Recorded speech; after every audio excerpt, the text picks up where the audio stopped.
Welcome to another episode of the Reboot Chronicles, a no-holds-barred forum with global leaders, authors, entrepreneurs, and CEOs about how organizations stay focused on growth and innovation in unprecedented times. I'm your host, Dean Tobias, coming to you live from Reviv's North American headquarters in Chicago, and we would like to thank you for joining us from around the globe today. I'd like to welcome Rose Fernandez, who's the CEO of Algenist, an algae-based skincare supplements brand with a really strong portfolio and patent-based ingredients and products that we're going to talk about today. Rose, I want to welcome you. Looking good out there in California. Thanks, Dean. Thanks for having me today. Yeah, I'd love to. Some people know about your company, many don't. So to start out, we just kind of love to hear about the company and maybe talk about the size and scope of it. You've been there a while. Love to hear about your journey and just how it's kind of come to where it is today. Yeah, sure. So Algenist is a skincare brand rooted in science. We're very focused on clinicals. Our customer very much wants evidence. She wants to see results. We're able to deliver that. And we were born from an ingredient discovery. Super interesting story. It was a microalgae discovery from a bunch of guys that were actually studying and looking to run the world with biofuel. And they came across this very unique microalgae that had different properties than what they were used to using microalgae for. And it really showed that it was able to survive and thrive in any environment. Like no matter what you did to it, it just held its own. And so they spoke to a few scientists. They figured out that there was a good opportunity for the application in skincare. They patented that ingredient, and that ingredient today we know as algoronic acid. So algoronic acid is really the power behind all of our products. It's in all of our products really, except for our microalgae oil, just because there's no need to add it to microalgae oil. Different needs. But I think the most interesting part of that is that we were born in a biotech lab. I like to say our founder was algae. And then, from there, we were sold. We were actually carved off. The business was carved off. And Tengram Capital purchased the business. So that's about the time that I came on board. Yeah, it's good group. Yeah, they're great. They're great financial partners. Also really great industry resource. Beauty. Very well informed with beauty. Like very much love the category. So really good people to work with. Really enjoyed working with them. And I joined in September of 2016. Tangram acquired the brand in August of 2016. And I came on as the SVP of sales, working alongside the co-founder at that point, Frederick Stockel, which was really a great opportunity to be able to do that. And then I took over as CEO in March of 2018. Frederick moved back to France, and he sits on our board today. So that's kind of how I arrived here. Yeah, you've got some good board members. I think we just interviewed the CEO of Reviv. I think she's still on your board. Yeah, Alana. Yeah, she's great. Lots of things to dig into there. I'm going to hold off on the algae and the innovation thing for a second. So you've been on an interesting journey. You weren't just a CEO that popped in like I've done in the past. What's your journey been like? What are some of the challenges you've faced? You clearly have been successful, but it'd be interesting to hear what types of things you ran into in that journey. Well, it's been interesting. So this is my first CEO role. I'd been a general manager before, always had commercial roles. So, there's the learning curve with the CEO gig just to begin with, right? Like you don't know what you don't know. And you have this vision of what it's going to be like and what how you're going to spend your time. And I think that, the first thing for me was really understanding that I was spending 100% of my time in this job. Like that became evident very quickly. And what I love about that is that didn't become a burden. Like that became something that I loved. And, I've always worked in beauty, so it was an easy transition. And I'm always thinking about the business. So while that started out as a very different change for me, it became something that I really embraced. I spent probably a lot more time in legal than I was Yeah, imagining. I bet.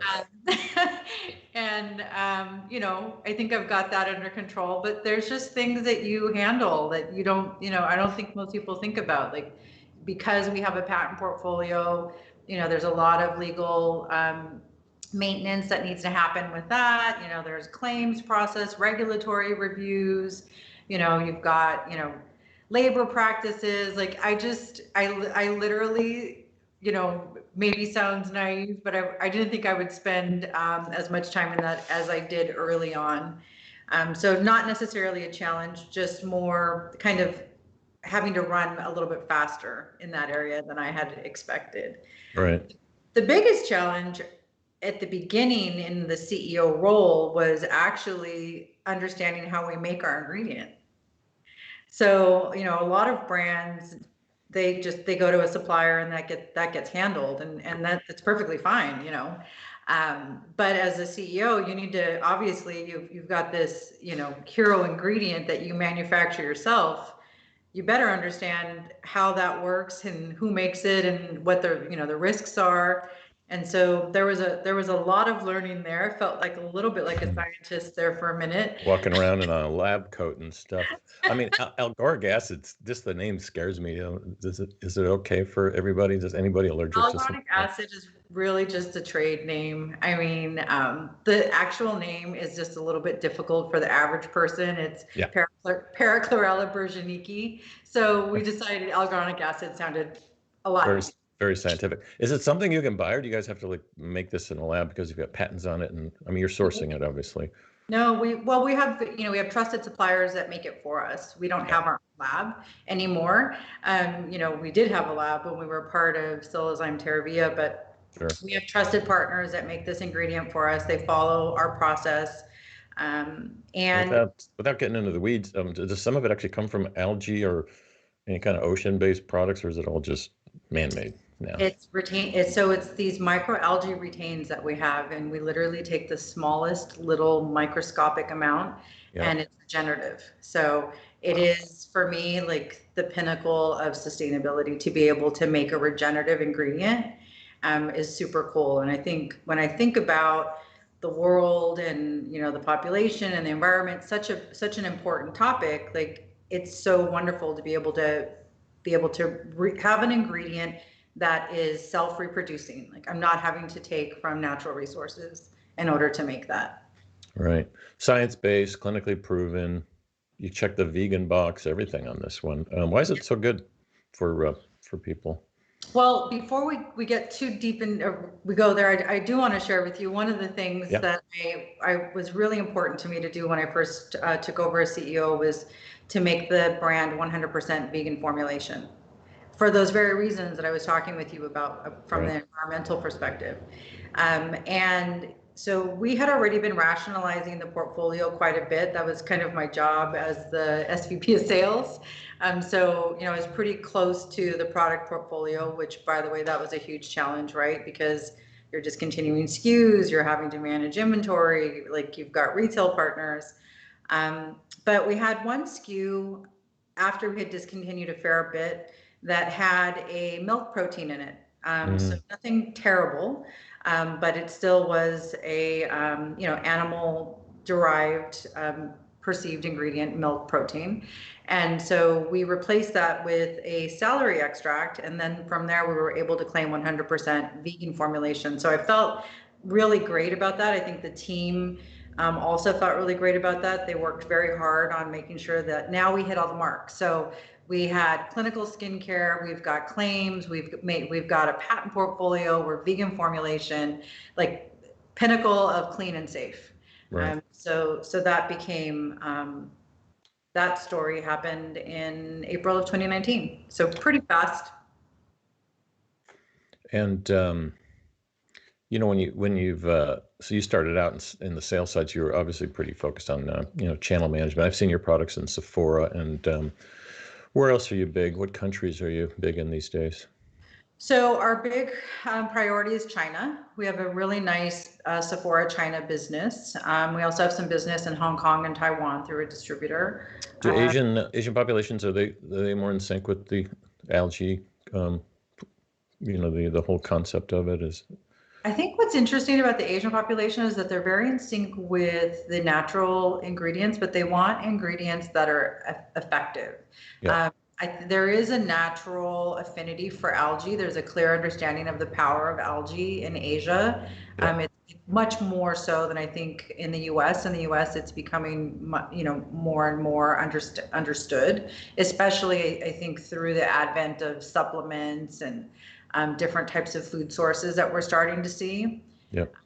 But in Asia, for sure, there is a deep love and respect for algae and science. So they also really embrace, the Asian consumer also really embraces the science aspect, the clinical studies, the efficacy.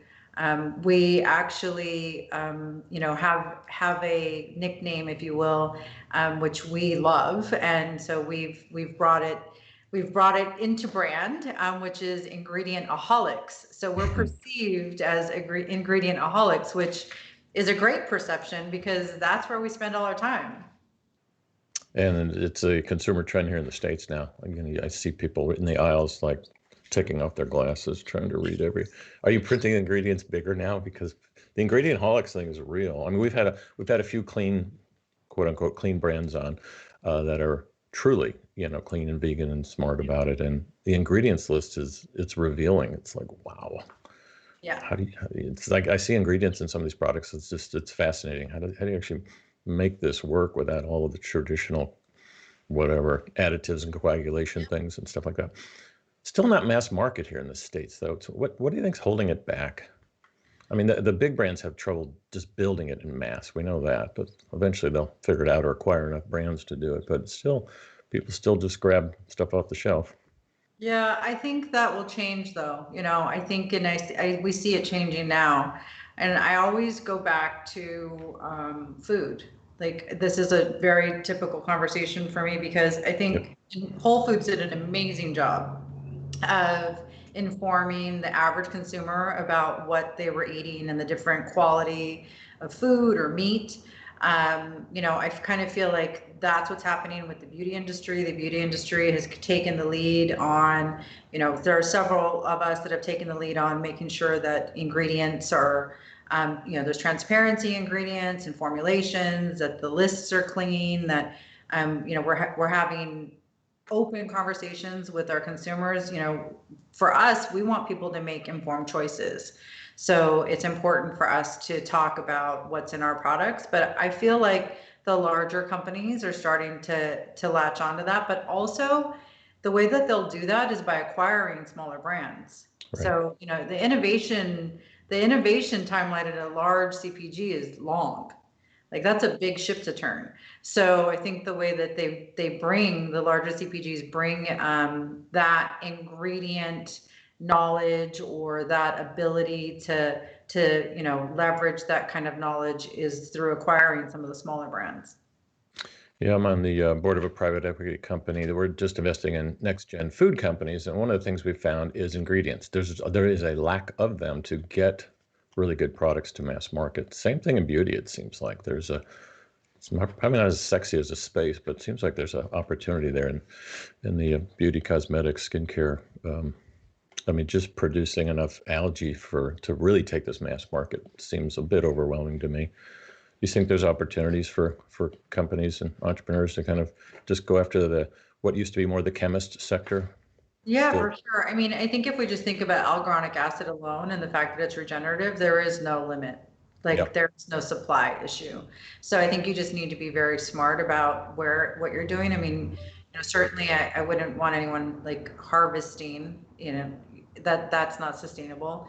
But I think you want to be able to regenerate, from algae, an ingredient. I think looking to nature, biotechnology allows you to do that, allows you to reproduce ingredients in a lab, taking the best of what nature has to offer. I think that biotechnology is going to become even more meaningful than it has been. Certainly it's been across other categories, but much more so in beauty. But, on the topic of ingredients, I think it's important to also like share with you that we've continued in the spirit of how we were born. So we've actually been able to make our own ingredients, and we've been able to bring two really innovative ingredients to market. One is vegan collagen, active vegan collagen. And so we were able to, with our science partners and our, VP product development, basically combine corn, wheat, and soy in order to make a molecule that mimics an animal collagen. And so that's exclusive to us. We've had vegan collagen since 2014. We've had active vegan collagen, which is probably the most concentrated form of collagen, since 2017. And, what's important about that for me also is that it's actually collagen, because I think a lot of the brands are using the word collagen because collagen is important, especially in skincare. It's one of the most important aspects of skincare. But a lot of the brands are not using collagen. They use collagen promoters, which, Right.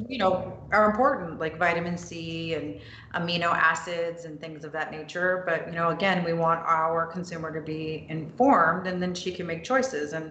And we use collagen promoters. So I want to make sure that I'm not saying that there's anything wrong with those, but we also have collagen, like It's not enough, real right? collagen. Yeah, a lot of them just want to put collagen or retinol somewhere on the label so they can check the box and look. Yeah. And then we've got really amazing claims behind that collagen as well, speaking to things that collagen does, which is, the bounce and the resilience of the skin. And then this year, we were able to launch an ingredient which really was bringing innovation to a category that hasn't had any for a long time, which is vitamin C. And we were able to do that by extracting L-ascorbic acid from a blue-green algae. So we always look to plants or algae when we're looking for innovation, but we're very focused on making ingredients. And, part of that is because we want to have the best products. But the other part of that is that I think it's important to share knowledge and to demonstrate that this can be done in labs. We can do this in a way that is clean, and that, we understand our supply chain. We can monitor how something's made from start to finish. The quality and the integrity is there. And I think that becomes very important to the consumer.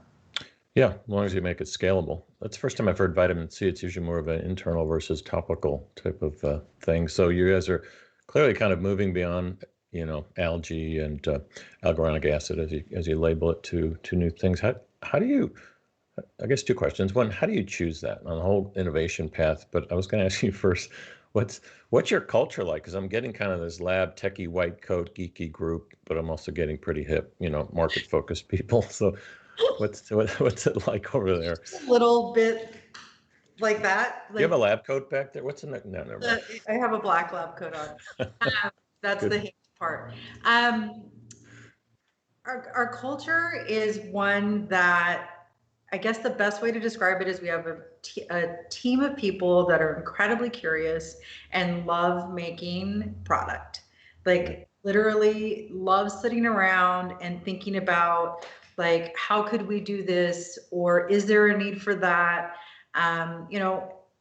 Importantly, especially today, like we're able to monitor our social feeds and have like interactions with our consumers directly. So we get a lot of feedback.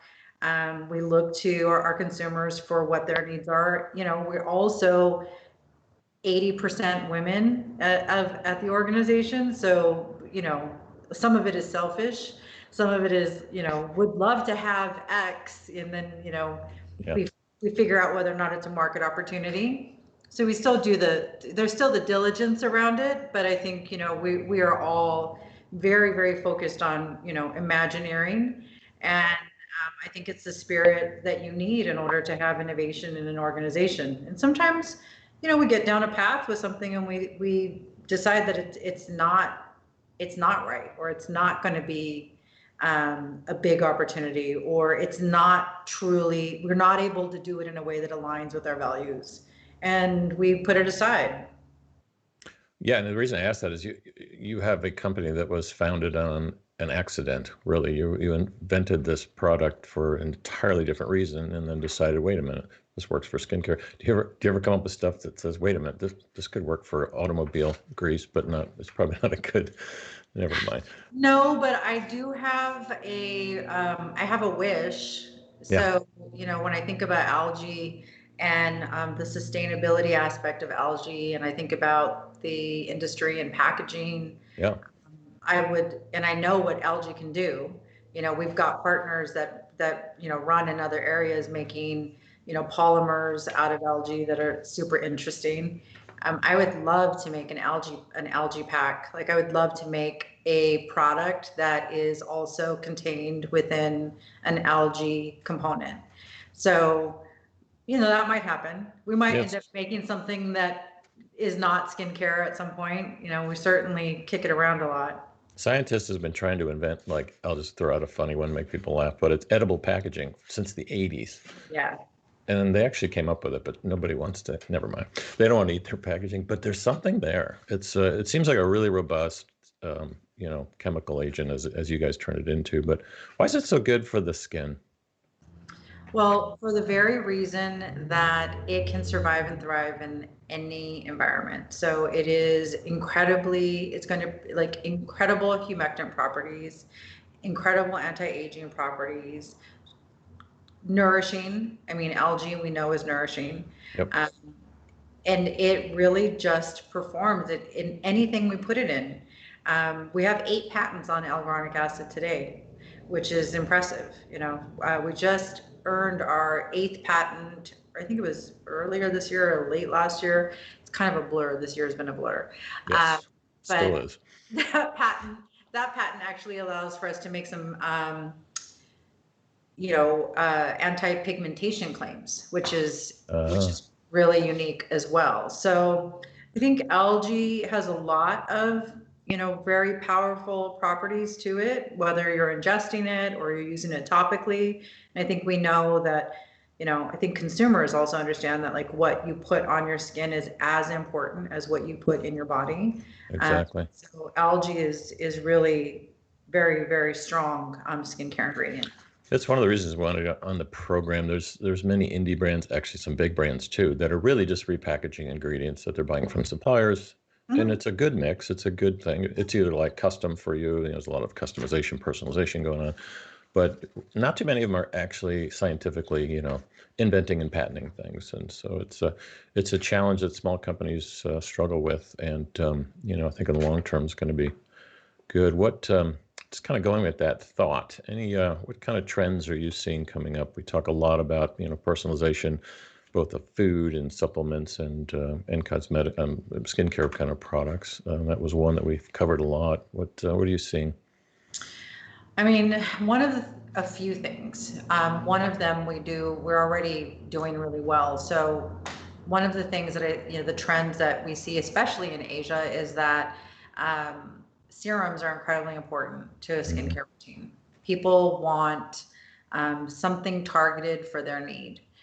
We actually do a pretty significant amount of our portfolio business in serums. So I'm always proud of that, because a serum is what you want to see results from. And so if you're doing a large, lion's share of your business in serums, that means you've got good products and they work. So, we'll continue to innovate in the serum category, but I do think serums will become more and more important. Serums and essences are certainly, I don't know that they're a trend, and more that they will just become a much more meaningful category, especially as people have to make decisions. Let's just be real. Like, there will be some sensitivity around, shopping, trading up or trading down. And people are going to rely on those powerhouse products like a serum. So I think those are important. At home, at-home treatments are really important because of a lot of reasons, but convenience, quality, safety. COVID. Yep. Yeah, You're correct. talking about masks or just Yeah, multi-process treatments? peels, masks, ampules, those things, Yeah. those types of categories, I think will become very meaningful. But they go back to that same, I would call it mother category, which is a serum, right? It's the most concentrated, effective tool in the toolbox. Digital, I think, has all been a trend for a long time. I think people have, we've been evolving in various ways. People want to shop conveniently. They want things. They want value in different ways that you can provide that. We had some things on deck earlier that we had some things on deck for digital that we were going to launch later this year, but with COVID, we accelerated them. And that, I think, gives an opportunity to connect with the consumer in a more human way through digital. So like live streaming, live chat, we call it at your service. It's basically a consultation like what we're doing right now, video to video, because people still want to connect with people. Right. People still want recommendations from people. So I think that we'll see more of that evolving in interesting ways.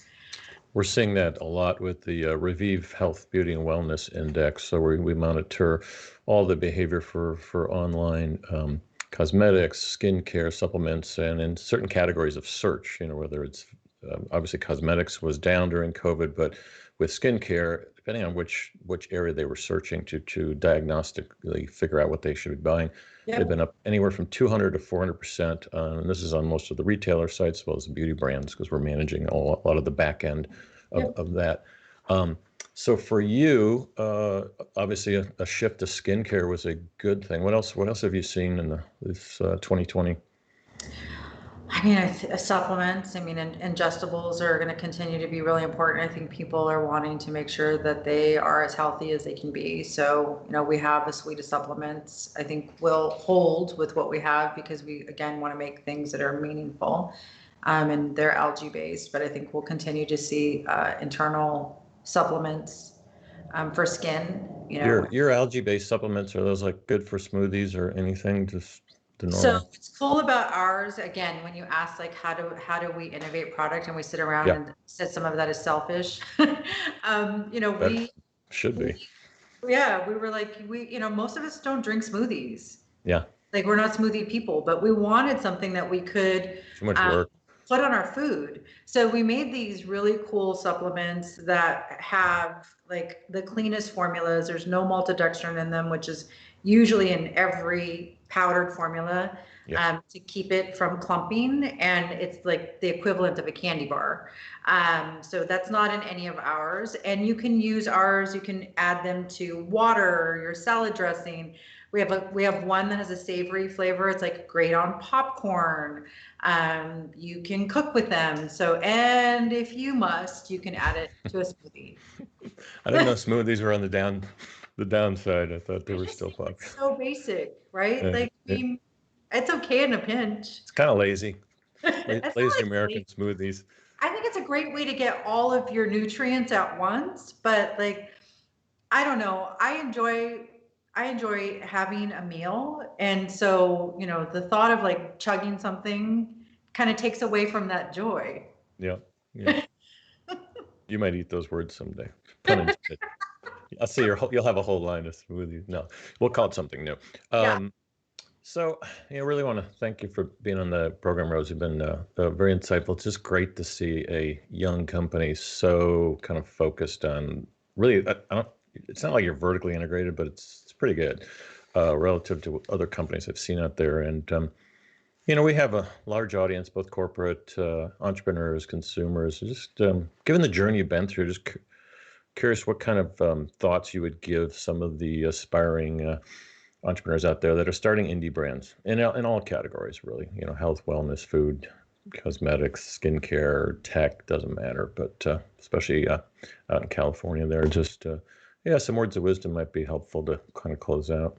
Yeah, no, thank you. And thanks for having me. But I think if I could give anybody any advice, when they were, building out their business, there's a couple of things. One is know your customer, and service that customer, the best that you can. Find the best distribution for that customer.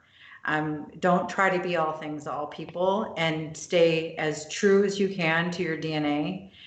Do not divert from that ever. It's what makes you special and unique. And you'll have a lot of people telling you like, this is hot, or we need to do this, or and it's distraction that you'll have to undo later. And sometimes that can be deadly. Yeah, well said. Having been through a few of those myself, I'm laughing inside and crying at the same time. It's great, Rose. Great story. Been listening to Rose Fernandez, CEO of Algenist out in California, and check out their products. They're really good, and my guess is we have not heard the end of this story. Look forward to seeing what you're doing in the next generation of your products and services. Thanks, Dean. Thanks so much. Yeah, take care. See you soon. Real pleasure. Bye-bye.